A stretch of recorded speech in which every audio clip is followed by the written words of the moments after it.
మార్గశిర మాసం నుండి పుష్యమాసం వరకు 5 లక్ష్మీ వారాలు ఈ నోము నోచుకోవాలి. మొదటి వారం ప్రసాదం పులగం, రెండవ వారం ప్రసాదం పులగం అట్లు, మూడవ వారం ప్రసాదం అప్పాలు పరమాన్నం, నాలుగవ వారం ప్రసాదం పులిహోర గార్లు, ఐదో గురువారం అంటే పుష్యమాసంలో వచ్చే మొదటి గురువారం మనం నివేదన చేయాల్సిన ప్రసాదం పూర్ణం బూర్లు.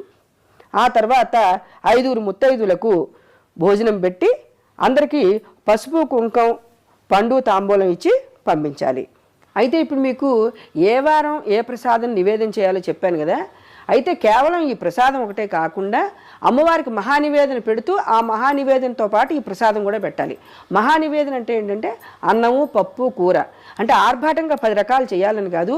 మీరు ఆ రోజు ఏం తింటే అన్నము పప్పు కూర మీరు ఏం తింటే అవి చేసి వాటితో పాటు నేను ఏ వారం ఏ ప్రసాదం నివేదన చేయాలో చెప్పాను కదా. ఈ